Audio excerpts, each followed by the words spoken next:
अस्सलाम वालेकुम, मेरा नाम डॉक्टर अवैस अनवर है और सेकंड और एम कैट रिव्यू बायोलॉजी के अंदर आज हम बात करेंगे चैप्टर नंबर 10 की, किंगडम एनिमेलिया की, फर्स्ट ईयर के चैप्टर नंबर 10 की किंगडम एनिमेलिया की, और देखेंगे कि एम कैट के हवाले से इसके अंदर क्या क्या चीज़ें जो कि इंपॉर्टेंट है। तो ये हमारे पास सबसे पहला पेज है इस चैप्टर का, और मज़े की बात यह है कि एक क्वेश्चन पास पेपर के अंदर जो है वो इसी पेज से जो है वो लिया गया है, जो कि मेरे मुताबिक बहुत बेकार सा क्वेश्चन है, जिसे कहते हैं बुक की लाइंस एग्जैक्टली उठा कर दे देना। तो ये जो सबसे पहली लाइन है कि members of this kingdom are the most conspicuous living organism, ये लाइन एज इट इज़ उठा कर दी गई है। तो बुक की लाइंस भी कभी कभार जो है वो उठा कर दी जाती हैं, बट इसका मतलब ये नहीं है कि आपको बुक जो है वो रटनी पड़ेगी, क्योंकि बुक अगर आप 10 बार भी रीड कर लें तो आपको लाइंस याद नहीं रहेंगी। तो इस तरह के एक या दो क्वेश्चन आते हैं, इसको भी आप थोड़ा बहुत दिमाग लगा कर सॉल्व जो है वो कर सकते हैं, बट ये था कि एज इट इज़ लाइन आई थी। अच्छा, देन हमारे पास नंबर ऑफ़ स्पीशी, ये याद रख लें तो थोड़ा बेहतर है, कितनी जो स्पीशीज़ हैं, क्योंकि उसके रीज़न ये है कि किंगडम एनिमेलिया जो है तमाम लिविंग ऑर्गेनिज़म्स में जितने भी लिविंग ऑर्गेनिज़म दुनिया में हैं उनमें से सबसे ज़्यादा यानी 75% of the total non species जो हैं वो इसके अंदर आते हैं। ठीक है, तो अगर 1.3 मिलियन स्पीशीज़ इसका 75% है, तो 25% और ऐड करने पर आपको पूरी की पूरी लिविंग ऑर्गेनिज़म की स्पीशीज़ जो हैं वो मिल जाएंगी। तो ये बहुत बड़ा किंगडम है। 5 किंगडम्स जो हैं, प्रोटोक्टिस्टा, मोनरा प्रोटोक्टिस्टा और फंजाई प्लांट्स और एनिमल्स, तमाम पांचों किंगडम के अंदर ये सबसे बड़ा किंगडम है, जिसके अंदर 75% पूरी दुनिया की जितने भी स्पीशीज़ हैं, प्लांट्स, एनिमल्स, फंजाई, उन तमाम में से 75% जो है वो इससे बिलोंग करते हैं। अब इसके अंदर रेंजेस हैं, इसमें एक बात ये याद रखनी है आपने कि ये स्टार्ट होती है माइक्रोस्कोपिक पैराजोन से। ठीक है, पैराजोआ कौन है ये हम अभी डिस्कस करते हैं। ये जो वो हैं स्पंजेस हैं, उन्हें रखा जाता है पैराजोआ कैटेगरी के अंदर। तो उसकी एग्जांपल आपने याद रखनी है कि माइक्रोस्कोपिक कौन है। वैसे तो माइक्रोस्कोपिक और भी एनिमल्स हैं, तो माइक्रोस्कोपिक जितने भी एनिमल्स बुक के अंदर दिए हुए हैं उनका नाम आपने याद रखना। तो ये नाम है ट्राइकोप्लेक्स, इससे बात स्टार्ट हो रही है। और जो लास्ट है आपके पास वो है बैलेनोप्टेरा, जो ब्लू व्हेल है बेसिकली। इसकी जो पैरामीटर्स हैं, एक इसकी लेंथ है 40 मीटर्स और एक इसका वेट है 1,60 किलोग्राम्स। ये पहले भी दिया जा चुका है चैप्टर नंबर 1 के अंदर। तो ये लार्जेस्ट एनिमल है। तो इन दोनों के ये जो फीचर्स हैं ये याद रखने, वो माइक्रोस्कोपिक है, और इसके जो फीचर्स हैं, इसका वेट और इसकी हाइट आपने याद रखने हैं।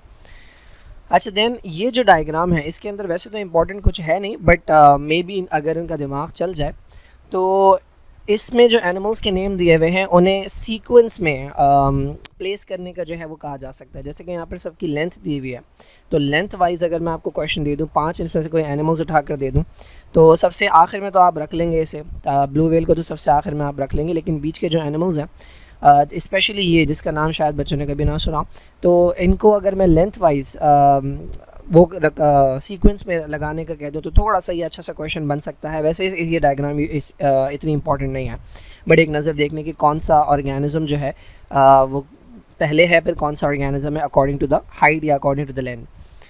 देन अगर हम एवोल्यूशन की बात करें एनिमल्स के, तो एनिमल्स के एवोल्यूशन के बारे में मैंने पहले ही बताया था कि ये किंगडम प्रोटोक्टिस्टा से इवॉल्व हुए हैं। प्लांट्स भी, फंजाई भी, और जो एनिमल्स हैं वो सब के सब किंगडम प्रोटोक्टिस्टा से इवॉल्व हुए हैं, जिसके अंदर डिफरेंट तरह के ऑर्गेनिज्म आते हैं। कौन सा प्रोटोक्टिस, एक वॉलवॉक्स एक ऑर्गेनिज्म होता है उसकी तरह का, वॉलवॉक्स नहीं, वॉलवॉक्स लाइक प्रोटोक्टिस से ख्याल किया जाता है कि एनिमल्स जो है वो इवॉल्व हुए, तो इसका नाम आपने याद रखना होगा। दूसरी चीज़, ये एवोल्यूशन कितनी बार हुआ है, तो कहा जाता है कि 3 बार ये एवोल्यूशन हुआ है। जो प्रोटिस्ट हैं उनसे 3 बार एवोल्यूशन हुआ है। पहली बार में स्पंजेस अराइज हुए, दूसरी बार में निडेरियंस अराइज हुए, और तीसरी बार में फ्लैटवर्म्स अराइज हुए। और बाकी जितने भी फाइलम्स हैं वो फ्लैटवर्म या इसकी तरह के किसी ऑर्गेनिज्म से अराइज हो। तो एवोल्यूशन के बारे में ये 2 बातें आपने याद रखनी है। देन क्लासिफिकेशन की अगर हम बात करें, तो जो ट्रेडिशनल क्लासिफिकेशन थी जिसमें ऑर्गेनिज्म को डिवाइड किया था 2 किंगडम्स के अंदर, एक प्लांट के अंदर और एक एनिमल के अंदर। तो जब वो क्लासिफिकेशन थी तो उसमें फर्दर जो है ना वो मल्टी सेलुलर एनिमल्स जो थे उन्हें रेफ़र किया जाता था एज मेटाजोआ, यानी एक एनिमल्स वो थे जो मल्टी सेलुलर थे। ठीक है, उस वक्त की बात करें जब सिर्फ 2 किंगडम थे, और दूसरे एनिमल्स वो थे जो बेसिकली एनिमल लाइक थे, जिन्हें आज आप नाम देते हैं प्रोटोजोआ का। ठीक है, तो मल्टी सेलुलर एनिमल्स को उस वक्त रेफ़र किया जाता था एज मेटाजोआ, और जो यूनिसेलुलर एनिमल थे उन्हें प्रोटोजोआ कहा जाता था, लेकिन इन दोनों को साथ रखा जाता था एक एनिमल किंगडम के अंदर। जब 5 किंगडम क्लासिफिकेशन हुई तो फिर हुआ ये कि जो प्रोटोजोआ हैं उन्हें अलग किंगडम में डाल दिया गया, जिसका नाम है प्रोटोक्टिस्टा, और मल्टी सेलुलर एनिमल्स या जो ट्रू एनिमल्स हैं उन्हें किंगडम एनिमेलिया में रखा गया। तो ये 2 बातें पता होनी चाहिए। ये तो वैसे भी पता है आपको, चैप्टर नंबर 5 के अंदर मैंने ये समझाया था। अब आ जाते हैं एनिमल की डेफिनेशन के ऊपर। तो ये एज इट इज़ डेफिनेशन आपने याद रखनी है। अगर मैं आपको यहाँ से उठाकर डेफिनेशन देना शुरू करूँ कि वो कौन है जो यूकैरियोटिक है, मल्टी सेलुलर है, हेटेरोट्रॉफिक है, इंजेस्टिव मोड है उसके अंदर, जो कि डिप्लॉयड होते हैं, डेवलप होते हैं एम्ब्रियो से, जो कि गैमेट के फ्यूजन से बनता है, मोस्टली मोटाइल होते हैं। देखिए सारे के सारे एनिमल्स मोटाइल नहीं होते, most of them are motile, लेकिन कुछ ऐसे भी हैं जो सोसाइल होते हैं। तो ये पूरी डेफिनेशन उठाकर पूछा जा सकता है कि ये डिस्क्रिप्शन किसकी है। मैंने चैप्टर नंबर 5 के अंदर भी बताया था कि you have to remember the description, जो कि हर किंगडम की जो डिस्क्रिप्शन है वो आपने याद रखनी है। खाली डिस्क्रिप्शन देकर क्वेश्चन पूछा जा सकता है कि बता दें किसको डिनोट कर रही है। Then you need to remember कि किंगडम एनिमेलिया को कितने ग्रुप्स के अंदर या फाइलम के अंदर डिवाइड किया जाता है। तो देयर आर 33 फाइलम्स, बट उसमें से 9 मेजर जो हैं वो यहाँ पर डिस्कस किए गए हैं। तो सिर्फ इतने से फाइलम नहीं है, अगर बुक के अंदर 9 फाइलम दिए हैं इसका मतलब ये नहीं कि किंगडम एनिमेलिया में 9 ही फाइलम है। So there are 33 phylums. Then this is the evolution जो कि शो किया गया यहाँ पे। This is the ancestral protoctist, ठीक है। तो अगर मैं यही डायग्राम दे के पूछ लूँ, मैं यहाँ पर वो कर दूँ, यहाँ पर एरो डाल के पूछ लूँ कि भाई ये एंसेस्ट्रल प्रोटॉक्टिस किसकी तरह का था, तो आपको पता होना चाहिए कि ये वॉलवॉक्स की तरह का था। तो ये पहली बार एवोल्यूशन हुआ स्पंजेस, उसके बाद ये दूसरा एवोल्यूशन हुआ नेडेरियंस, उसके बाद ये तीसरा एवोल्यूशन हुआ प्लेटीहेल्मिन्स, ठीक है। और ख्याल ये किया जाता है फिर आगे इनसे ये एवोल्यूशन हुआ है बाकी तमाम ऑर्गेनिज्म का, सॉरी एनिमल्स का। ना डेवलपमेंटल पैटर्न की अगर हम बात करें, हमने देखा था कि जो डेवलपमेंटल पैटर्न है एनिमल्स के अंदर वो इनिशियल स्टेजेस जो हैं वो तकरीबन एक जैसे होते हैं। इसका जो सीक्वेंस है वो पूछा जा चुका है। देखें कहानी यहाँ से स्टार्ट हो रही है। जो 2 गैमेट्स हैं ये सेक्सुअली प्रोडक्शन है। मोस्टली जो है वो एनिमल्स के अंदर सेक्सुअली प्रोडक्शन ही होती है। तो स्पर्म और एग मिल रहे हैं तो जाइगोट बन रहा है, जाइगोट डिवाइड हो रहा है। ये जो डिवीजन वाले स्टेजेस हैं ये कहलाते हैं क्लीवेज। तो सबसे पहला स्टेज है जाइगोट, उससे भी पहले अगर दे दें तो गैमेट्स हैं। तो जाइगोट के बाद है क्लीवेज, ठीक है, ये डिवीजन्स क्लीवेज कहलाती हैं। उसके बाद एक बॉल बन गई है, that stage is called morula. उसके बाद एक ऐसा स्टेज आता है जिसमें 2 लेयर्स बन जाते हैं। यहाँ के सारे सेल एक जैसे थे, मोरुला के सारे सेल एक जैसे थे, लेकिन यहाँ पे सेल ने अपने आप को अलग अलग कर लिया 2 डिफरेंट तरह के सेल्स के अंदर। एक एक्टोडर्म है, ये एक लेयर है, और एक एंडोडर्म है, ये दूसरी लेयर है। और दरमियान में एक कैविटी है, दैट इज़ कॉल्ड ब्लास्टोसील। ये वाला स्टेज कहलाता है ब्लास्टोला। उसके बाद 3 लेयर वाला स्टेज आता है जिसके अंदर एक मिडिल लेयर बनती है। तो ये यहाँ पर आपको नजर आएगी, ये एक्टोडर्म आउटर लेयर है, ये एंडोडर्म ये अंदर वाली लेयर है, और ये मेसोडर्म ये दरमियान वाली लेयर है। तो ये 3 लेयर वाला स्टेज जो है ये कहलाता है गैस्ट्रोला। और ये बनते वक्त एक अदद ओपनिंग बन जाती है, दैट इज़ कॉल्ड ब्लास्टोपोर। इसके मुताबिक जो है हम एनिमल्स को 2 ग्रुप्स में डिवाइड भी करते हैं। तो यहाँ तक का सीक्वेंस आपको पता होना चाहिए कि पहले जो है वो जाइगोट है, फिर मोरुला है, फिर क्लीवेज है, फिर मोरुला है, फिर ब्लास्टोला है, और फिर गैस्ट्रोला है, ठीक है। तो ये सीक्वेंस पूछते हैं, पूछा जा भी चुका है मेरे ख्याल में, पहले क्वेश्चन आ भी चुका है इसके ऊपर। अच्छा, देन अगर हम बात करें तो यहाँ से आगे डाइजेस्टिव सिस्टम बनता है। देखें ये जो अंदर वाली लेयर जो आपको नज़र आ रही है, दिस इज़ कॉल्ड एंडोडर्म, ठीक है। ये जो सेल्स आपको नज़र आ रहे हैं दिस इज़ कॉल्ड एंडोडर्म। और एंडोडर्म जिस कैविटी को लाइन किए हुए हैं वो बेसिकली फ्यूचर गट है, जिसे आप डाइजेस्टिव सिस्टम कहते हैं, जिसकी एक ओपनिंग आपको नज़र आ रही है यहाँ पर ब्लास्टोपोर। या तो इससे आगे जाकर माउथ बनता है, या तो इससे आगे जाकर एनस बनता है। इसके अकॉर्डिंग एनिमल्स को हम डिवाइड करते हैं 2 कैटेगरीज़ के अंदर। अगर इससे आगे जाकर माउथ बने तो वो प्रोटोस्टोम्स कहलाते हैं, अगर इससे आगे जाकर एनस बने तो इसे हम एनिमल को ड्यूटरोस्टोम्स कहते हैं। खैर, अब जो डाइजेस्टिव सिस्टम बनेगा ना उसके देखें 2 नाम है। अगर ये हॉलो डाइजेस्टिव सिस्टम जो बन रहा है इसकी सिर्फ एक ओपनिंग है तो ऐसे डाइजेस्टिव सिस्टम को एंट्रॉन कहते हैं, या आपने पढ़ा होगा सैक लाइक डाइजेस्टिव सिस्टम जिसकी एक ओपनिंग होती है, उसी के थ्रू खाना अंदर जाता है, उसी के थ्रू बाहर आता है। और अगर डाइजेस्टिव सिस्टम की 2 ओपनिंग्स हैं तो उसे गट कहा जाता है, गट कहा जाता है अगर उसकी सेकेंड ओपनिंग डेवलप हो गई है, या इसे हम ट्यूब लाइक डाइजेस्टिव सिस्टम कहते हैं जिसमें माउथ और एनस अलग अलग होता है। सेलुलर ऑर्गेनाइजेशन की बेसिस के ऊपर हम डिवाइड करते हैं एनिमल्स को 2 कैटेगरीज़ के अंदर। एक हमारे पास वो हैं कि देखें सारे एनिमल्स मल्टी सेलुलर होते हैं, क्योंकि जो यूनिसेलुलर थे उन्हें हमने निकाल दिया किंगडम एनिमेलिया से और उन्हें हमने किंगडम प्रोटॉक्टिस्टा में डाल दिया। अब ये जो तमाम एनिमल्स हैं ये हैं तो मल्टी सेलुलर, लेकिन इसके अंदर कुछ मेंबर्स ऐसे हैं जिनके अंदर सेल्स मिलकर टिश्यू नहीं बनाते। ऐसे मेंबर्स जो हैं ये सिर्फ एक ही फाइलम है जिसका नाम है पॉरीफेरा, जिन्हें स्पंजिस कहते हैं, तो इन्हें अलग रखा गया है। देखें एक तो है किंगडम एनिमेलिया, इस किंगडम को डिवाइड किया गया है सब किंगडम के अंदर। आपने पढ़ा होगा कि बीच में सब लगाकर जो है ना कैटेगरीज घुसेड़ी जाती हैं, जैसे सब फाइलम के नीचे सब फाइलम डाल देंगे, क्लास के नीचे सब क्लास डाल देंगे, ठीक है। तो स्पीशी के नीचे सब स्पीशी डाल देंगे। तो किंगडम एनिमेलिया को डिवाइड किया गया सब किंगडम के अंदर। तो एक सब किंगडम है जिसका नाम है पैराजोआ, कहाँ गया, सब किंगडम पैराजोआ, और दूसरा सब किंगडम है जिसका नाम है यूमेटाजोआ। देखिए सिर्फ एक फाइलम है पॉरीफेरा जो कि आता है पैराजोआ के अंदर। पैराजोआ वो हैं जिनके पास सेल्स तो बहुत सारे हैं लेकिन ये मिलकर टिश्यू नहीं बनाते, जबकि यू मेटाजोआ वो हैं कि जिनके अंदर टिश्यू भी बनता है और फिर आगे जाकर ऑर्गन भी बनते हैं। जो अर्ली यू मेटाजोआ हैं यानी जो शुरू के फाइलम है, जैसे कि आपका वो है निडेरिया है, तो इनके अंदर टिश्यूज़ बनते हैं, फिर आगे जाकर आप देखते हैं तो ऑर्गन्स और ऑर्गन सिस्टम भी बनते हैं। तो ये डिवीज़न आपको पता होना चाहिए कि पैराजोआ कौन है, यूमेटाजोआ कौन है, और ये भी पता होना चाहिए कि कौन किस में आता है। तो तमाम फाइलम में से पहला फाइलम जो है आपका वो इसके अंदर आता है, और बाकी जितने भी फाइलम है पॉरीफेरा जो है वो पैराजोआ में आता है, दोनों पी से आ रहे हैं, और बाकी जितने भी फाइलम है वो यूमेटाजोआ में आता है। ओके, लेयर्स की बेसिस के ऊपर हमारे पास किस तरह से हम डिवाइड करते हैं। तो अब हमारे पास एक तो हमारे पास एनिमल्स वो हैं कि जिनके अंदर टिश्यू लेयर्स हैं ही नहीं। देखिए सेल्स मिलकर टिश्यू नहीं बना रहे, वो कौन है? वो सबसे पहला फाइलम है। देखिए पॉरीफेरा के बारे में ना ये कुछ बातें हैं जो कि सबसे अलग हैं। तो पॉरीफेरा के अंदर कोई टिश्यू लेयर डेवलप नहीं होती, दैट इज़ वाई पॉरीफेरा जो है वो लेयर वाली ऑर्गेनाइजेशन के अंदर आता ही नहीं है। अब इसके बाद जितने भी फाइलम्स हैं वो ऐसे हैं कि जिनके अंदर टिश्यूज़ डेवलप होते हैं, तो टिश्यू मिलकर एक लेयर बनाते हैं। अब एक ही फाइलम ऐसा है कि जिसके अंदर 2 लेयर्स बनती है, बाकी जितने भी फाइलम्स हैं आगे उनके अंदर 3 लेयर्स बनती है। पीछे अगर मैंने आपको दिखाया था कि ये शुरू में आपको 2 लेयर्स बनती हुई नज़र आ रही हैं, एक्टोडर्म और एंडोडर्म। एक फाइलम ऐसा है कि जिसके अंदर कहानी यहीं तक रहती है, तीसरी लेयर बनती नहीं है, और बाकी जितने भी फाइलम हैं उनके अंदर कहानी 3 लेयर्स तक जाती है। तो 2 लेयर वाले कहलाते हैं डिप्लोब्लास्टिक और 3 लेयर वाले कहलाते हैं ट्रिप्लोब्लास्टिक।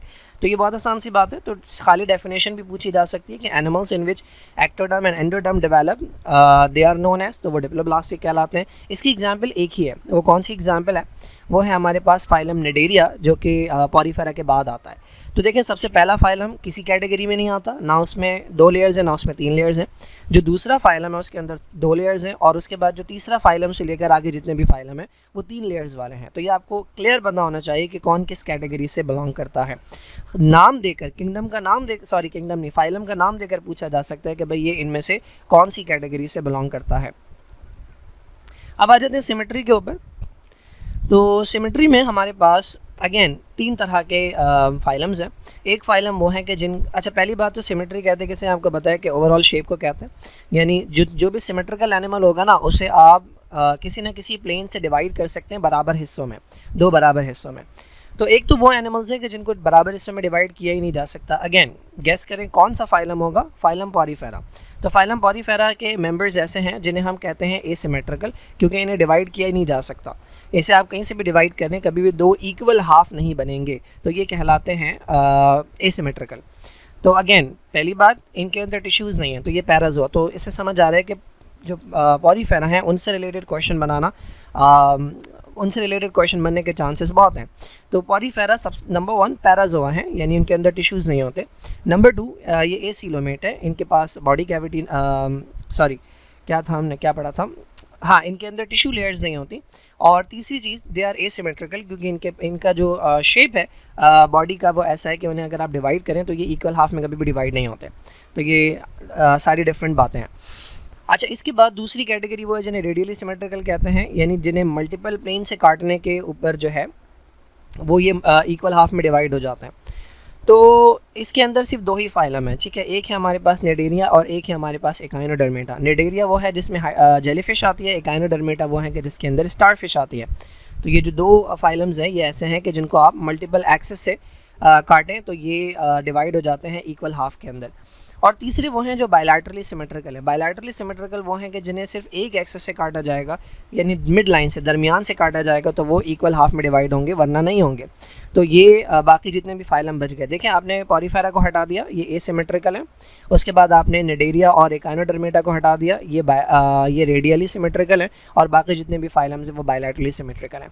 तो अब देखें शुरू में तो बड़ा आसान था, लेकिन अब जैसे जैसे कैटेगरीज बढ़ती जा रही हैं ये याद रखना मुश्किल हो जाता है कि कौन किस कैटेगरी से बिलोंग करता है। तो स्ट्रेट फॉरवर्ड क्वेश्चन दिया जा सकता है कि फलां किंगडम नहीं यार, क्यों किंगडम आ रहा है, फलां फाइलम, ये फाइलम बता दें कि भाई कौन सी कैटेगरी से बिलोंग करता है, ठीक है। फॉर एग्जांपल आपको फाइलम जो है वो आर्थ्रोपोडा दे दिया और आपसे पूछ लिया कि भाई बता दें एसिमेट्रिकल है, बायलैटरली है, रेडियली सिमेट्रिकल है या क्या है। तो ये एग्जाम्पल्स जो है ना, पूरे फाइलम की एग्जाम्पल्स ये आपने याद रखनी है कि कौन किस कैटेगरी से बिलोंग करता है। सीलोम की अगर हम बात करें तो इस बेसिस के ऊपर भी 3 तरह के हमारे पास एनिमल्स हैं। एक वो हैं जिन्हें हम कहते हैं एसीलोमेट, यानी जिनके अंदर बॉडी कैविटी होती नहीं है। पहली बात तो ये समझ लें, ये वाली जो बॉडी कैविटी है ये बनती कैसे है। तो हमने पढ़ा था 3 लेयर्स होती हैं, एक्टोडर्म, मेसोडर्म और एंडोडर्म। अब इसमें ये जो दरमियान वाली लेयर है ना मेसोडर्म, ये डिवाइड हो जाती है 2 हिस्सों के अंदर, यानी ये स्प्लिट होती है, बीच से टूटती है और इससे 2 लेयर्स बनती हैं, एक लेयर से 2 लेयर्स बनती हैं। और इन दोनों लेयर्स के दरमियान में एक अदद स्पेस होती है, कैविटी होती है, दैट इज़ कॉल्ड सीलोम। अच्छा, ये वो स्पेस होती है कि जहाँ पर जो इंटरनल ऑर्गन्स हैं वो डेवलप होते हैं और यहीं पर वो लटके हुए होते हैं, सस्पेंडेड होते हैं। तो ये आपने याद रखना है कि सीलोम, ट्रू सीलोम जो है, बॉडी कैविटी जो है, वो किसकी स्प्लिटिंग से बनती है। 3 लेयर्स में से कौन सी लेयर है? ये मेसोडर्मल लेयर है। और इसकी स्प्लिटिंग से जो बॉडी कैविटी बनती है उसके अंदर डाइजेस्टिव, रिप्रोडक्टिव और दूसरे ऑर्गन्स जो है ना वो सस्पेंडेड होते हैं, यानी मौजूद होते हैं। और this is called the true body cavity. ठीक है, अब एक तरह की बॉडी कैविटी वो होती है जो कि स्प्लिटिंग से नहीं बनती। देखें, ट्रू सीलोम वो है कि जिसके हर तरफ जो है ना वो मेसोडर्म है, यानी ये अगर कैविटी है, अगर मैं चौकोर से कैविटी बना दूं तो इसके चारों तरफ ये जो दीवार है ये किससे बनी हुई है? मेसोडर्म से बनी हुई है। एक अदद कैविटी वो होती है जो कि फॉल्स कैविटी होती है। फॉल्स कैविटी कैसी होगी? अब देखें, इसके चारों तरफ, इस कैविटी के चारों तरफ जो दीवार है वो मेसोडर्म से नहीं बनी हुई, मैंने 2 कलर से बनाई है। इसका मतलब ये वाला हिस्सा इसका मेसोडर्म से बना हुआ है और ये वाला हिस्सा सपोज कर लें इसका एंडोडर्म से बना हुआ है। ठीक है, अब ये वाली कैविटी ऐसी है जिसके चारों तरफ मेसोडर्म मौजूद नहीं है, ये मेसोडर्म की स्प्लिटिंग से नहीं बनी हुई, ये कैविटी कहलाएगी फॉल्स सीलोम या इसे सूडोसीलोम कहते हैं ना। दिस इज़ वेरी इंपॉर्टेंट क्योंकि ये सिर्फ एक ही फाइलम के अंदर पाई जाती है और वो है हमारे नीमाटोडा। ठीक है, नीमाटोडा। तो नीमाटोडा के मेंबर्स ऐसे हैं जो राउंड वर्म्स है हमारे पास, ये मेंबर्स ऐसे हैं कि जिनके अंदर फॉल्स सीलोम पाया जाता है। उससे पहले जितने भी मेंबर्स हैं, देखिए पॉलीफेरा को तो हटा दें क्योंकि उसमें तो लेयर्स बनती नहीं है ना एक्टोडर्म, ना मेसोडर्म, ना एंडोडर्म, तो उनको हटा दें। तो उसके बाद कौन है? निडेरिया है और प्लेटीहेल्मिन्थ्स है। इन दोनों के अंदर कोई कैविटी नहीं होती इस तरह की, तो ये कहलाते हैं एसीलोमेट। तो एसीलोमेट के अंदर प्लेटीहेल्मिन्थ्स आते हैं। और दूसरे हमारे पास हाइड्रा के पास दरमियानी वाली लेयर थी नहीं क्योंकि हाइड्रा बिलोंग करता है किससे? उससे डिप्लोब्लास्टिक कैटेगरी से। तो डिप्लोब्लास्टिक के अंदर मेसोडर्म तो होती नहीं है, तो जब मेसोडर्म है ही नहीं तो बॉडी कैविटी का कोई कॉन्सेप्ट होगा ही नहीं। तो हाइड्रा के अंदर नहीं है, यानी फाइलम निडेरिया के मेंबर्स के अंदर। देन प्लेटीहेल्मिन्थ्स वो हैं कि जिनके पास 3 लेयर्स होती हैं, एक्टोडर्म भी है, मेसोडर्म भी है, एंडोडर्म भी है, लेकिन दरमियान वाली मेसोडर्म देखें कहीं पर भी स्प्लिट नहीं हो रही। जब स्प्लिट नहीं हो रही तो बीच में कैविटी नहीं बन रही। अच्छा, कई बार स्टूडेंट कंफ्यूज होते हैं बीच वाली कैविटी में। देखिए, सबसे अंदर वाली कैविटी है ना, इसके अराउंड लाइनिंग कौन सी है? इसके अराउंड लाइनिंग है एंडोडर्म। एंडोडर्म जिस चीज़ को लाइन करती है टोटली वो बेसिकली गट होती है, यानी वो डाइजेस्टिव सिस्टम होता है। तो ये जो बीच का होल आपको नज़र आ रहा है सेंटर, सबके सेंटर में, ये डाइजेस्टिव सिस्टम है, इसके अराउंड एंडोडर्म है। हम उस बॉडी कैविटी की बात कर रहे हैं जो इसके बाहर है।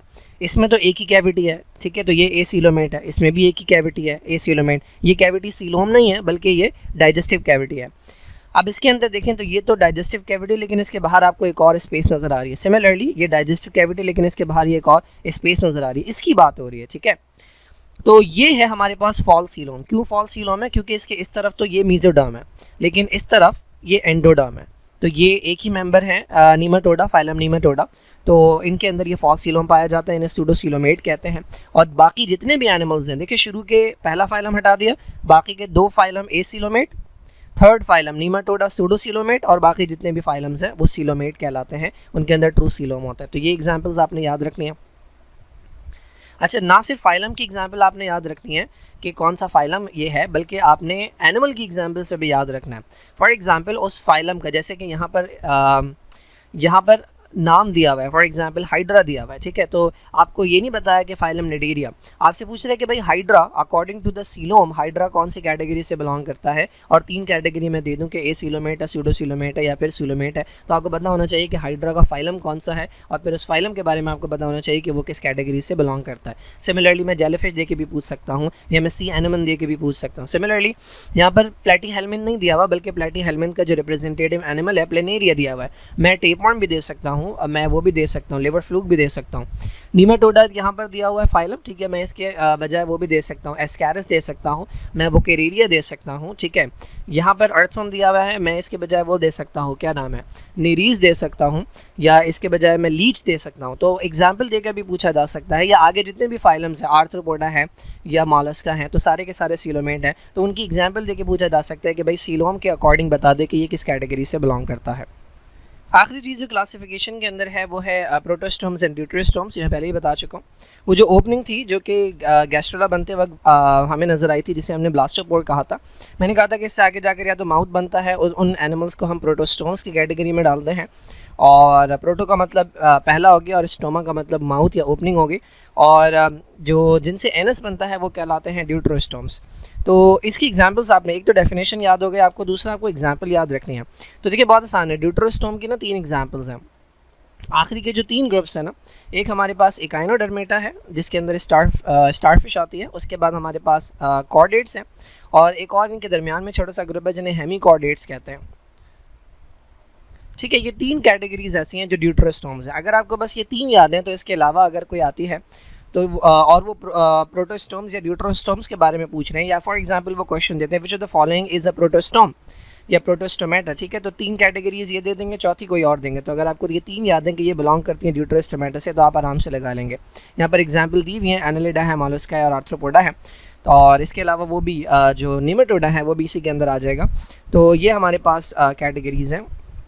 ये हमारे पास 2 जो हैं वो ग्रुप हैं, प्रोटोस्टोम्स और ड्यूटेरोस्टोम्स। ठीक है जी, ये हो गई क्लासिफिकेशन से रिलेटेड। अब थोड़ी सी बात कर लेते हैं इंडिविजुअल फाइलम से related. Okay, let's talk about phylum Porifera. ठीक है, फाइलम पॉरीफेरा के अंदर अब देखिए कुछ बातें हैं जो कि आपने याद रखनी है लाजमी हर फाइलम से रिलेटेड। थोड़ा सा डिटेल है ये, पूछा नहीं जाना चाहिए, लेकिन स्टिल ये बातें हैं जो कि इंपॉर्टेंट हैं, जो कि आपको लाजमी पता होने चाहिए। Number 1, why they are called sponges. क्यों? क्योंकि इनके अंदर बहुत सारे पोर्स होते हैं। ठीक है, तो अच्छा, इन पोर्स के नाम और इन पोर्स का फंक्शन आपको पता होना चाहिए कि कौन सा पोर अंदर लाने वाला है, कौन सा पोर बाहर ले जाने वाला है। ठीक है, तो ऑस्टिया वो हैं जो अंदर पानी लाते हैं और ऑस्कुला से बाहर जाता है, और फिर ये कनेक्टेड होते हैं बाय सिस्टम ऑफ कैनाल। ये 3 तरह का कैनाल सिस्टम होता है। कैनाल सिस्टम इनका बहुत स्पेसिफिक फीचर है। हर फाइलम का ना कोई स्पेसिफिक फीचर होता है। देखिए, मैं अगर कोई क्वेश्चन बनाऊँ ना इसके ऊपर, तो मैं डिफरेंट फाइलम्स के ऊपर ऐसे क्वेश्चन बनाऊँगा कि जिसके अंदर आपको मैं आइडेंटिफाई करने का बोलूँगा कि ये कौन से फाइलम की बात हो रही है। तो यूजुअली उनकी कुछ स्पेसिफिक फीचर होते हैं। फॉर एग्जाम्पल, जैसे मैं कैनाल सिस्टम कहता हूँ आपके माइंड में आ जाता है पॉरीफेरा। जैसे मैं इकाइनोडर्मेटा, जैसे मैं वाटर वैस्कुलर सिस्टम कहता हूँ आपके माइंड में आ जाता है इकाइनोडर्मेटा। तो बिल्कुल इसी तरह से जैसे ही मैं मेटामेरिक सेगमेंटेशन कहता हूँ तो आपके माइंड में या तो आर्थ्रोपोडा आता है या फिर एनालिडा आता है। ठीक है, सीटाई अगर मैं कहता हूँ तो आपके माइंड में वो आता है, एनालिडा आ जाता है। तो ये डिफरेंट स्पेसिफिक फीचर्स होते हैं जो कि हर फाइलम के होते हैं, ये आपको पता होने चाहिए। तो कैनाल सिस्टम जो है ये स्पेसिफिक फीचर है हमारे पास पॉरीफेरा का। ये जो ओपनिंग्स हैं अंदर आने वाली और बाहर जाने वाली, ये आपको एक और जगह पर भी मिलेंगी। किंगडम एनिमेलिया के अंदर कॉर्डेट्स जो हैं उनके अंदर एक ग्रुप होता है जिन्हें ट्यूनिकेट्स कहते हैं। ये ओपनिंग्स तो उनके अंदर भी मिल जाती हैं, लेकिन ये कैनाल सिस्टम में स्पेसिफिकली पाया जाता है किसके अंदर, पॉरीफेरा के अंदर। ये बहुत सारी चीज़ें लैक करते हैं। उसका रीज़न ये कि ये पैराजोआ से बिलोंग करते हैं, जिनके अंदर सेल्स तो डिफरेंट तरह के सेल्स तो मौजूद होते हैं बहुत सारे, लेकिन वो मिलकर टिश्यू या ऑर्गन जो है वो नहीं बनाते हैं। ठीक है, ये पता होना चाहिए। अच्छा, इतनी सारी चीज़ें लैक करते हैं तो आपको ये भी पता होगा कि सारे काम इनके किस चीज़ से हो रहे हैं, डिफ्यूजन के जरिए। देन सेल्स की डिफरेंट टाइप्स हैं, ये पता होने चाहिए। ठीक है, पेनाकोसाइट, इनकी लोकेशन पता होनी चाहिए। ये जो डायग्राम है अगर इसे लेबल करने के लिए दे दिया जाए तो आपको पता होना चाहिए कि आउटर लेयर कौन बना रहे हैं, इनर लेयर कौन बना रहे हैं, दरमियान वाली जो लेयर है उसे मीज़नकाइम कहते हैं। मीज़नकाइम के अंदर क्या क्या 2 चीज़ें मौजूद होती हैं, ये स्पेसिफिक चीज़ें हैं जो कि आपको पता होनी चाहिए। तो पेनाकोसाइट आउटर सेल्स, पोरोसाइट पोर बनाने वाले, कोएनोसाइट इनर सेल, ये फ्लैजिलेटेड होते हैं। अंदर की जो कैविटी है, ये जो स्पेस है, ये स्पेस, ठीक है, ये स्पेंडोसील कहलाती है। इसका नाम आपको बताना चाहिए क्योंकि आगे जाकर कैविटी का नाम डिफरेंट भी आता है दूसरे फाइलम के अंदर।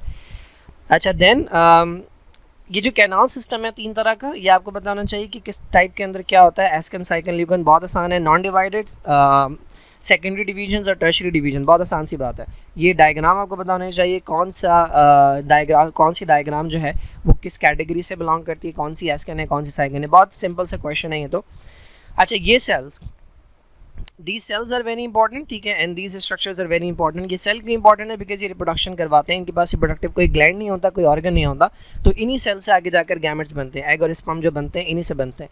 एक और इंपॉर्टेंट बात कि इनके अंदर दोनों चीज़ें हैं, दोनों चीज़ें बन रही हैं, तो इसका मतलब ये हर्माफ्रोडाइट है, यानी बाइसेक्सुअल हैं, यानी मोनोशियस हैं। ठीक है, तो सारे के सारे स्पंजेस मोनोशियस, सारे के सारे नहीं होते, ज़्यादातर स्पंजेस मोनोशियस होते हैं। और उनमें ये जो अमीबोसाइट्स हैं, ये वाले सेल्स जो कि मीज़नकाइम में होते हैं। मीज़नकाइम कहाँ मौजूद है? ये जो 2 लेयर्स हैं, पेनाकोसाइट वाली लेयर, पेनाकोडर्म, और कोएनोसाइट वाली लेयर के दरमियान में मीज़नकाइम है। यहाँ पर ये रिप्रोडक्शन वाले सेल्स मौजूद होते हैं। सिमिलरली ये जो स्पिक्यूल्स हैं ये इनका एंडोस्केलेटन बनाते हैं। Now why this is important, because endoskeleton जो यूजुअली फीचर होता है वो वर्टिब्रेट्स का होता है, जो बड़े एनिमल्स हैं उनका होता है। उनके अंदर ये जो बना होता है वो बोन्स और कार्टिलेज का बना होता है। लेकिन दो ग्रुप्स ऐसे हैं जो इनवर्टिब्रेट्स के हैं लेकिन उनके अंदर एंडोस्केलेटन पाया जाता है। एक ये वाला फाइलम है जिसे आप पॉलीफेरा कहते हैं, स्पंजिस, और एक एकाइनोडर्मेटा है जिसके अंदर एंडोस्केलेटन बना होता है प्लेट्स का, कैल्शियम की प्लेट्स का। तो ये बड़ा इंपॉर्टेंट है। तो ये जो स्पिक्यूल्स हैं ये स्ट्रक्चर्स हैं जिन्हें स्पिक्यूल्स कहा जाता है, ये स्ट्रक्चर्स हैं। तो ये लेबल करने के लिए भी आ सकते हैं, या तो कैल्शियम के बने होते हैं या फिर ये सिलिका के बने होते हैं, या इनका जो एंडोस्केलेटन है वो स्पिक्यूल के बजाय प्रोटीन के फाइबर्स का बना हुआ होता है। ठीक है, तो ये कुछ बातें हैं जो याद रखनी है। देन इनका जो लार्वा है उसका नाम, डिफरेंट लार्वा के नेम्स जो हैं वो याद रखने हैं। इवन सिर्फ लार्वा के नेम के ऊपर मैं आपको मैचिंग टाइप क्वेश्चन दे सकता हूँ। 3-4 लार्वा के नाम है मेरे ख्याल में जो यहाँ पर मौजूद है। ये इसका एम्फीब्लास्टुला है। उसके बाद एक जो है वो ट्रोकोफोर लार्वा है जो एनालिडा के अंदर भी पाया जाता है, मोलस्का में भी पाया जाता है। एक निडेरिया का लार्वा है, क्या नाम है उसका, प्लेन्युला लार्वा। ठीक है, तो 3-4 लार्वा के नाम मैं एक तरफ दे दूं और 3-4 फाइलम के नाम मैं एक तरफ दे दूं, और मैं आपसे कहूं कि भाई मैच करके बता दें कौन सा लार्वा किस फाइलम से बिलोंग करता है। अच्छा, देन दिस स्ट्रक्चर, ये एसेक्सुअल रिप्रोडक्शन का एक स्ट्रक्चर है जो कि स्पोर की तरह होता है, गैम्यूल। तो आपसे पूछा जा सकता है गैम्यूल फॉर्मेशन जो है वो रिप्रोडक्टिव मेथड है किस फाइलम का, ठीक है, या किस 4-5 एनिमल के नेम देके पूछा जा सकता है कि in which the following animal asexual reproduction takes place by gemmule formation. तो उनमें से एक मेंबर जो है वो इस फाइलम का दिया जाएगा। तो that is why examples are very important. ठीक है, तो बुक के अंदर जितनी भी एग्जाम्पल्स आपकी दी हुई हैं वो आपको याद रखनी है। ये साइकन दिया हुआ है ऊपर, ये याद रखना है। उसके बाद ये यूप्लैक्टेला है, ठीक है, और ये हमारे पास बाथ स्पंज है। अब आ जाएंगे क्लासिफिकेशन के ऊपर। तो क्लासिफिकेशन के अंदर आपने ये याद रखना होगा कि क्लासिफिकेशन किस बेसिस के ऊपर हो रही है। क्योंकि फॉर एग्जांपल अगर मैं आपको एक सिनेरियो दे दूं कि मुझे एक एनिमल मिला है जिसके अंदर फीचर्स जो है ना वो स्पंजेस वाले मिल रहे हैं, अब मैं उसे क्लासीफाई करना चाहता हूं, मैं उसे किसी इस फाइलम की किसी क्लास के अंदर डालना चाहता हूं, तो मैं भाई किस क्लास में डालूं? तो उन फीचर्स के अंदर कोई ना कोई हिंट ऐसा होगा जो कि आपको हेल्प करेगा इसको क्लासीफाई करने में। कई बार ऐसा भी होता है कि 3-4 एनिमल्स दे के उनकी क्लासेस पूछ ली जाती हैं कि भाई ये फाइलम दिया ही नहीं जाता, वो डायरेक्टली क्लास का नाम देते हैं कि भाई ये किस कैटेगरी से बिलोंग करता है। तो क्लासेस और उसकी एग्जांपल्स आपको रटनी पड़ेंगी। तो बहुत आसान है, देखिए कैलकेरिया के अंदर जो वो होते हैं स्पिक्यूल्स होते हैं वो नीडल शेप होते हैं, और इसकी एग्जांपल एस्कन और साइकन है। ठीक है, तो अगर आपको स्पंजिस के सारे फीचर्स देकर मैं ये दे दूं कि इसके अंदर नीडल शेप क्रिस्टल्स मौजूद हैं इसके स्केलेटन के अंदर, तो बता दें भाई कौन सी कैटेगरी से बिलोंग करेगा, तो ये कैलकेरिया से बिलोंग करेगा। हेक्सेक्टेनिलिडा, हेक्सा का मतलब 6 रेड हैं। ठीक है, इसके जो स्पिक्यूल्स होते हैं वो 6 रेड होते हैं, इस तरह के होते हैं। ठीक है, 6 रे निकल रही होती हैं और ये सिलिका के बने होते हैं। डिमोस्पॉन्जियाई के अंदर जो है वो बेसिकली प्रोटीन फाइबर्स, स्पंजन फाइबर्स जो होते हैं उनका एंडोस्केलेटन बना होता है। तो इसकी एग्जांपल स्पॉन्जिला है। तो ये एग्जांपल्स आपको पता होने चाहिए। खाली मैं एग्जांपल देकर पूछ सकता हूँ कि भाई ये कौन सी क्लास से बिलोंग करता है। तो क्लासेस के ऊपर क्वेश्चन जो है ये पहले भी आ चुके हैं। So this is all about phylum Porifera. इससे ज़्यादा मेरे ख्याल में याद रखने की कुछ ज़रूरत नहीं है। ये ज़्यादातर बातें ऐसी हैं जो आपने पढ़ी हुई हैं और आपके माइंड में हैं, बट ये रिवीजन के अंदर गो थ्रू जो है ये आपने करनी है, एंड देन एग्जाम्पल्स के ऊपर बहुत ज़्यादा फोकस करना है। Okay, let's talk about phylum Cnidaria. Again Cnidaria या इन्हें हम सीलन ट्रेट्स कहते हैं। तो क्यों कहते हैं ये आपको पता होना चाहिए। सबसे पहली बात सीलन ट्रेटा, क्योंकि इनके अंदर एक अदर स्पेस होती है जिससे सीलेंट्रॉन कहते हैं, जो कि इनकी एक गैस्ट्रोवैस्कुलर कैविटी होती है। ना this is very important, they are morphologically least complex Metazoa. देखिए इससे पहले वाला जो ग्रुप था जिसे पॉलीफेरा कह रहे थे वो पैराजोआ के अंदर आ रहे थे। ठीक है, वो मेटाजोआ के अंदर या यू मेटाजोआ के अंदर आते ही नहीं है, तो वो पैराजोआ के अंदर आते हैं। यहाँ से स्टार्ट होते हैं ट्रू एनिमल्स जिनके अंदर वैसे तो प्रोटोजोआ भी प्रोटोजोआ कह रहा हूँ, वैसे तो पॉलीफेरा भी ट्रू एनिमल्स हैं, बट यहाँ से वो ट्रू एनिमल्स शुरू होते हैं जिनके अंदर टिश्यू लेयर्स बनती हैं और ऑर्गन्स आगे जाकर बनना शुरू होते हैं। तो उनके अंदर सबसे लीस्ट कॉम्प्लेक्स जो है वो ये पहला फाइलम है। ये इसकी एग्जांपल है। एग्जांपल अगेन आपको पता होने चाहिए। खाली एग्जांपल देके आपसे क्वेश्चन पूछा जा सकता है कौन से फाइलम से बिलोंग करते हैं। अच्छा, ये 2 फीचर्स मैंने बताया था, ये बड़े इंपॉर्टेंट हैं इनके। एक रेडियली सिमेट्रिकल होते हैं ये, और एक डिप्लोब्लास्टिक। ये वाहिद फाइलम है जो डिप्लोब्लास्टिक है, और ये फाइलम और इसके साथ एक और फाइलम है जो रेडियली सिमेट्रिकल है। वो कौन सा है? एकाइनोडर्मेटा। बस आपने ये इतना आसान सी चीज़ें याद रखनी है। इससे पहले वाले जो फाइलम था जो पॉलीफेरा था उसके 2-3 फीचर्स क्या थे? वो एसिमेट्रिकल थे। ठीक है, वो एस्टीलोमेट थे, ना तो उनके अंदर कोई सिमेट्री थी ना तो उन्हें डिवाइड किया जा सकता था बराबर पीसेस के अंदर, ना उनके अंदर कोई बॉडी कैविटी मौजूद थी, ना उनके अंदर कोई टिश्यू लेयर्स मौजूद थी, और ना उनके और इसी वजह से उन्हें पैराजोआ कहा जा रहा था। इनके अंदर 2 लेयर्स मौजूद होती हैं, एक्टोडर्म एंडोडर्म, ठीक है, और ये रेडियली सिमेट्रिकल होते हैं, यानी इन्हें मल्टीपल एक्सेस से काटा जा सकता है इक्वल हाफ के अंदर। अच्छा, जो कैविटी है उसे सिलेंट्रॉन कहते हैं, और ये गैस्ट्रोवास्कुलर कैविटी, यहीं पर डाइजेशन होती है। इसके अंदर कौन सी डाइजेशन होती है, आपने चैप्टर नंबर 12 के अंदर पढ़ा होगा। इसमें 2 तरह की डाइजेशन होती है, एक इंट्रासेलुलर और एक एक्स्ट्रा सेलुलर डाइजेशन होती है। तो जो एक्स्ट्रा सेलुलर डाइजेशन होती है वो यहाँ पर होती है, और पार्शियली डाइजेस्टेड फूड जो है वो सेल के अंदर जाता है, फिर फर्दर डाइजेशन जो है वो सेल के अंदर होती है। तो ये जो कैविटी है इसकी वजह से सीलेंट्रेट कहते हैं। दूसरा जो नाम है वो क्यों है, वो अभी हम आगे जाके देखते हैं। अच्छा, इनके अंदर भी कौन सा सिस्टम नहीं है, देखिए ये क्यों बताना इंपॉर्टेंट है, क्योंकि आपको पता होना चाहिए कि कौन सा फाइलम है जहाँ पर सिस्टम्स आना शुरू होते हैं और कौन से सिस्टम आना शुरू होते हैं। ये बेसिकली एवोल्यूशन के बारे में आपको बताता है कि किस तरह से सिस्टम डेवलप हो रहे हैं। तो एक सिंपल सा क्वेश्चन इस पर भी दिया जा सकता है कि भाई ये जो हमने लास्ट टाइम पॉलीफेरा के अंदर पढ़ा था कि इनके अंदर कोई ना तो इंटेस्टाइन थी, ना माउथ था, ना रेस्पिरेटरी ऑर्गन से, ना एक्सक्रीटरी ऑर्गन से, कुछ भी नहीं था, ठीक है। तो ये डिस्क्रिप्शन दी जा सकती है, और फिर एक और डिस्क्रिप्शन दी जा सकती है कि भाई रेस्पिरेटरी ऑर्गन नहीं है, कहाँ गया, कहाँ चला गया, हाँ, रेस्पिरेटरी नहीं है, एक्सक्रीटरी नहीं है, सर्कुलेटरी नहीं है, ठीक है। क्या है, एक एंट्रॉन है, यानी एक कैविटी है, और एक रूडिमेंटरी नेटवर्क है नर्व्स का। उसके बाद अगले फाइलम की डिस्क्रिप्शन दी जा सकती है, 3-4 फाइलम की डिस्क्रिप्शन दी जा सकती है, और आपसे पूछा जा सकता है कि भाई मैच कर दें, 5 फाइलम के नाम दिए जाएंगे, मैच कर दें भाई ये डिस्क्रिप्शन कौन से फाइलम को रिप्रेजेंट कर रही है, ठीक है। तो आपको ये पता होना चाहिए कि आप अगर दिमाग भी लगाएं, थोड़ा सा लाइन से उसे लगाना शुरू करें, तो आपको अंदाज़ा हो जाएगा कि पहला फाइलम होगा उसके अंदर कुछ नहीं होगा, फिर अगला फाइलम आएगा, थोड़ी बहुत चीज़ें आएंगी, फिर अगला फाइलम आएगा। तो अकॉर्डिंग टू एवोल्यूशन ये इंपॉर्टेंट पॉइंट है, ठीक है जी। तो इनके पास रेस्पिरेटरी, एक्सक्रीटरी, सर्कुलेटरी सिस्टम में डिफ्यूजन के जरिए काम हो रहा है, लेकिन इनके अंदर ये 2 चीज़ें हैं, एक रूडिमेंट्री नेटवर्क ऑफ नर्व्स, इनके पास जो नर्वस सिस्टम होता है वो बहुत सिंपल टाइप का होता है, जिसे हम डिफ्यूज नर्वस सिस्टम कहते हैं, और एक अदर इनके अंदर गैस्ट्रोवास्कुलर कैविटी आ गई है। अच्छा, नेक्स्ट आ जाते हैं इनके दूसरे नाम की तरफ। They are called Cnidaria because इनके अंदर एक तरह के सेल्स होते हैं, स्पेशल सेल, जिन्हें नीडोसाइट कहते हैं, जिसको ये शिकार के लिए इस्तेमाल करते हैं। तो ये कार्निवोरस होते हैं। ये जो आपको स्पेशल टाइप का सेल नज़र आ रहा है, ठीक है, this is called a cnidocyte, या इसे नीडोब्लास्ट भी कहते हैं, ठीक है। अब ये जो सेल है इसके अंदर ये जो गोल सा स्ट्रक्चर आपको नज़र आ रहा है, ये जो वाइट सा पूरा स्ट्रक्चर है, ये बेसिकली कहलाता है नेमेटोसिस्ट, और इसके अंदर ये इसका हथियार होता है, यहाँ पर ये अंदर छुपा हुआ है, ठीक है। जब इसको वो मिलती है, सेंसेशन मिलती है, यानी कोई भी एनिमल जो है वो टकराता है, तो मैसेज जाता है इसके पास, और ये हथियार बाहर आ जाता है, और ये पैरालाइज कर देता है अपने शिकार को। तो इस सेल की वजह से, नीडोसाइड या नीडोब्लास्ट की वजह से इनका नाम निडेरिया भी होता है। इन सेल्स को इस्तेमाल करते हैं ये उसके अंदर शिकार करने में। डिप्लोब्लास्ट मैं बता चुका हूँ, 2 लेयर्स होती हैं, एक्टोडर्म और एंडोडर्म, और उसके दरमियान में एक नॉन लिविंग मटेरियल होता है, नॉन सेलुलर मटेरियल होता है, जिसे हम मेसोग्लिया कहते हैं। अब आ जाते हैं इनकी 2 फॉर्म्स के ऊपर, पॉलिप और मेडोसा। इनके 4 फीचर्स हैं, वो आपको पता होने चाहिए। नंबर 1, पॉलिप के अंदर माउथ ऊपर होता है, कहाँ गया, पॉलिप के अंदर माउथ ऊपर होता है, टेंटिकल्स ऊपर होते हैं, ठीक है। दूसरी बात, पॉलिप सिलेंड्रिकल होता है। नंबर 3, पॉलिप यूजुअली ससाइल होते हैं, एक ही जगह रहकर ज़िंदगी गुजारती हैं, चिपका हुआ है किसी चीज़ के साथ। And number 4, polyp asexually production करते हैं, ठीक है जी। मेडुसा की अगर हम बात करें तो मेडुसा के अंदर माउथ नीचे होता है, टेंटिकल्स नीचे होते हैं, मेडुसा अम्ब्रेला शेप होते हैं, और मेडुसा मोटाइल होते हैं। तो ये 4 फीचर्स आपको बताने चाहिए। देन इनके लार्वा का नाम पता होना चाहिए, that is called planula larva. Alternation of generation के बारे में आपको पता होना चाहिए कि कुछ मेंबर्स के पास ये एबिलिटी होती है कि वो अपनी फॉर्म चेंज करते रहते हैं, पॉलिप से मेडुसा, मेडुसा से पॉलिप की तरफ जाते रहते हैं, ये पता होना चाहिए। पॉलीमॉर्फिज्म स्पेसिफिक फीचर है इनका। पॉलीमॉर्फिज्म के अंदर डिफरेंट तरह के पॉलिप और डिफरेंट तरह के मेडुसा आपस में मिलकर ज़िंदगी गुजारते हैं एक कॉलोनी बनाकर। तो इस कॉलोनी के अंदर ये जो डिफरेंट टाइप की फॉर्म्स हैं, इन्हें ज़ॉइड कहते हैं। इनके आपको फंक्शन पता होने चाहिए कि गोनोज़ॉइड प्रोडक्शन के लिए रिस्पॉन्सिबल है, गैस्ट्रोज़ॉइड खाने के लिए रिस्पॉन्सिबल है, और डैक्टिलोज़ॉइड डिफेंस के लिए।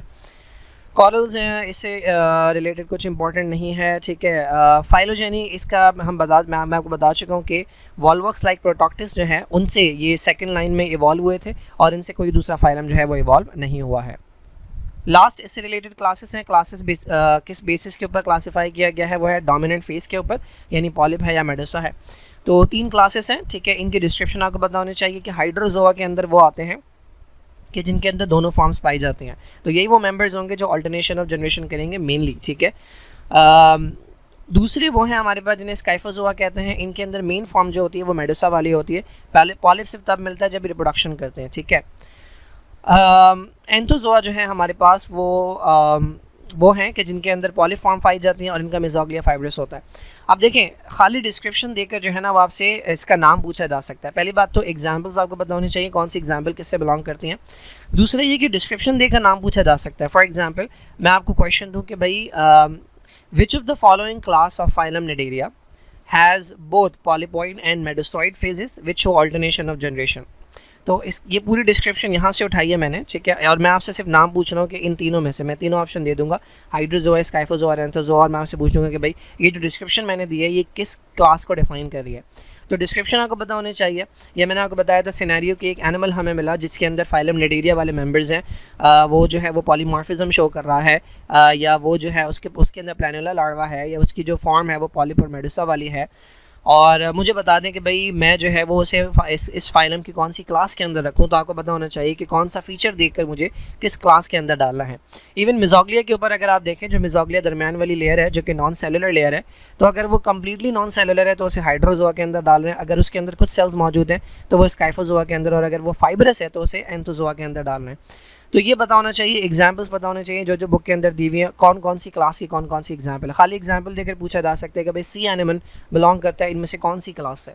तो ये थोड़ा सा रट्टा लगाने वाली चीज़ें, लेकिन क्लासेस जो है इनके ऊपर क्वेश्चन आते हैं। ठीक है जी, तो ये कुछ एग्जाम्पल बुक के अंदर दी हुए हैं, ठीक है, ये आपको एज इट इज़ पता होना चाहिए। खाली डायग्राम देकर भी पूछा जा सकता है कि भाई ये कौन सा एनिमल है या ये कौन से फाइलम से बिलोंग करता है। फॉर एग्जांपल इसकी डायग्राम दे दी जाए, अब बच्चों ने कभी यूजुअली गौर किया नहीं होता बुक की डायग्राम के ऊपर, तो खाली ये डायग्राम देकर पूछा जा सकता है कि भाई ये एनिमल जो है वो कौन सी कैटेगरी से बिलोंग करता है, या कौन सी क्लास से बिलोंग करता है, या कौन से फाइलम से बिलोंग करता है। ठीक है जी। Now Platyhelminthes which are also known as flat worms, क्योंकि बॉडी इनकी चपटी होती है। क्या है इसके अंदर इंपॉर्टेंट भाई, तो देखें सबसे पहली बात ये वाली लाइन बड़ी इंपॉर्टेंट है कि जितने भी एनिमल्स हैं जिनके पास हेड है उनमें ये लीस्ट कॉम्प्लेक्स है। देखिए पिछले मैंने आपको बताई थी वो थी कि सारे के सारे मेटाजोआ के अंदर जो है ना लीस्ट कॉम्प्लेक्स कौन है, वो निडेरिया है। अब सारे के सारे मेटाजोआ की अगर हम बात करें तो उनमें वो भी आते हैं जिनमें हेड है और वो भी आते हैं जिनमें हेड नहीं है। तो उनमें सबसे लीस्ट कॉम्प्लेक्स कौन था, उनमें सबसे लीस्ट कॉम्प्लेक्स था निडेरिया। लेकिन वो एनिमल्स जिनके पास हेड है उनमें सबसे लीस्ट कॉम्प्लेक्स जो है वो प्लेटीहेल्मिन्थ्स है, क्योंकि जो निडेरिया था उनके मेंबर्स के पास हेड नहीं होता। तो हेड वाले एनिमल्स के अंदर सबसे लीस्ट कॉम्प्लेक्स ही हैं। बाकी फीचर्स आप देख चुके हैं, दे आर एसीलोमेट, इनके अंदर बॉडी कैविटी नहीं होती क्योंकि इनके अंदर मेसोडर्म स्प्लिट होती नहीं है। बायलैटरली सिमेट्रिकल मैंने आपको बताया सारे बायलैटरल हैं आगे सिवाय एक के जो एकाइनोडर्मेटा, दे आर ट्रिप्लोब्लास्टिक। अच्छा इंपॉर्टेंट क्या है इनके अंदर, ये याद रखना है आपने, जो एक्सक्रीटरी सिस्टम है वो कंसिस्ट करता है प्रोटोनेफ्रीडिया के ऊपर, जो बेसिकली फ्लेम सेल्स भी कहलाते हैं। ठीक है, why this is important, because इससे पहले जो दो फाइलम थे उनके अंदर कोई एक्सक्रीटरी सिस्टम मौजूद नहीं था। Why rudimentary nervous system is important in them, क्योंकि इनके पास जो नर्वस सिस्टम होता है वो डिफरेंट टाइप का होता है।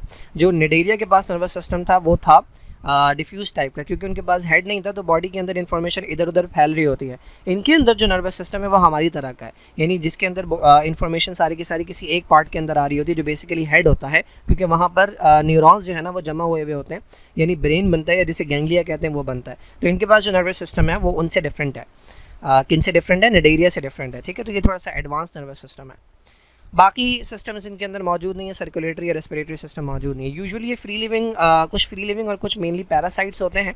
अब पैरासाइट्स की दो टाइप है, मोनोजेनिक और डायजेनिक। ठीक है, तो अगर कोई दूसरे सोर्स से आपके पास आ रहा है तो वो डायजेनिक पैरासाइट होगा। फॉर एग्जांपल बीफ खाने से आ रहा है तो बीफ काऊ के अंदर मौजूद है तो ये यूजुअली डायजेनिक पैरासाइट है। जिस तरह आप मलेरिया के बारे में पढ़ते हैं तो वो मॉस्किटो से आता है, तो यानी इसके दो होस्ट हो गए, एक इंसान हो गया या दूसरे वर्टिब्रेट्स हो गए और एक हो गया मॉस्किटो, तो ये डायजेनिक पैरासाइट होते हैं। मोनोजेनिक वो होते हैं जो आपके इन्वायरमेंट से आ रहे हैं, खाली गंदे पानी से अगर आप तक आ रहे हैं तो वो मोनोजेनिक पैरासाइट नहीं, या किसी और ऑर्गेनिज्म में है ही नहीं, एक ही ऑर्गेनिज्म के अंदर जाते हैं, इंसान के अंदर जाते हैं, इंसान के वेस्ट से बाहर आ जाते हैं और फिर दोबारा किसी वेस्ट के ज़रिए इंसान तक आ जाते हैं, तो ये मोनोजेनिक होंगे ना। कॉमन एग्जांपल्स जो हैं ये आपने याद रखनी है। ड्यूजीजिया, ये याद रखना है कि इसका दूसरा नाम प्लेनेरिया है। अगेन फेसियोला जिसका दूसरा नाम लिवर फ्लूक है।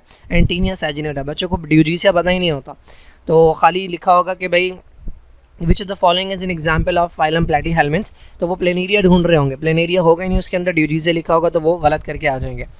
तो ये जो दो नेम्स ये आपको बताना चाहिए। Then we have parasitic adaptations, इनके अंदर ये जो पैरासाइटिक एडेप्टेशन पे सिंपल क्वेश्चन क्या आ सकता है, which of the following is not a parasitic adaptation of phylum Platyhelminthes. तो बहुत आसान सी है, एक तो थिक बॉडी कवर है, दूसरा ये अटैचमेंट के स्ट्रक्चर्स हैं, लोकोमोटरी ऑर्गन रिप्लेस हो चुके हैं, एलिमेंट्री कैनाल रिड्यूस हो चुके हैं, न्यूरोसेंसरी ऑर्गन डेवलप नहीं है और रिप्रोडक्टिव सिस्टम बहुत तेज़ है पाकिस्तानियों की तरह ताकि जल्दी जल्दी बच्चे पैदा करें। तो इसके बाद आ जाते हैं क्लासिफिकेशन के ऊपर। बहुत छोटा सा फाइलम था ये। मोड ऑफ लिविंग की बेसिस के ऊपर क्लासीफाई किया गया है इन्हें। अगर तो फ्री लिविंग होगा, अपनी ज़िंदगी खुद जिएगा, पैरासाइट नहीं होगा, तो टर्बेलेरिया में डालेंगे। कौन है भाई इसकी एग्जांपल? ड्यूजीसिया। तो ये प्लेन एरिया अपनी ज़िंदगी खुद जीता है, किसी के ऊपर डिपेंडेंट नहीं होता। अब पैरासाइट है अगर, लेकिन उसकी एलिमेंट्री कैनाल बाइफर्केटेड है, यानी दो पीसेस के अंदर डिवाइडेड है, तो ये ट्रिमेटोडा के अंदर आएगा। ठीक है, ये एक्टो और एंडो दोनों तरह के पैरासाइट हो सकते हैं। यानी इस क्लास के अंदर जो मेंबर्स आते हैं वो कुछ एक्टो होते हैं और कुछ एंडो होते हैं, कुछ बाहर से रहने वाले और कुछ अंदर वाले। कीस्टोडा के अंदर जो मेंबर्स आते हैं वो इस एक्सक्लूसिवली एंडो है। तो अगर मैं आपको डिस्क्रिप्शन दूँ कि भाई which of the following class of phylum Platyhelminthes takes the members which are exclusively endoparasite in which alimentary canal is completely absent and their body is ribbon shaped। तो मैं देखिए डिस्क्रिप्शन देकर आपसे पूछ रहा हूँ कि मैं कौन सी क्लास की बात कर रहा हूँ। मैं ये तीनों क्लासेस आपको दे दूंगा और बहुत सिंपल सा क्वेश्चन होगा। तो क्लास की डिस्क्रिप्शन और क्लास की एग्जाम्पल्स और क्लासिफिकेशन की जो बेसिस है वो आपको पता होनी चाहिए। तो कीस्टोडा के अंदर वो मेंबर्स आते हैं जिनकी बॉडी रिबन शेप होती है। तो ये हिंट्स होती हैं, बॉडी रिबन शेप है, एलिमेंट्री कैनाल एब्सेंट है, अगर आपको याद नहीं भी है, लेकिन एक्सक्लूसिवली एंडोपैरासाइट है। तो ये आपकी एग्जांपल्स, ये आपकी क्लास जो है वो कीस्टोडा है। ठीक है जी, तो this is all about it. बाकी इंशाल्लाह जो है वो नेक्स्ट वीडियो के अंदर मैं कवर करवाऊँगा।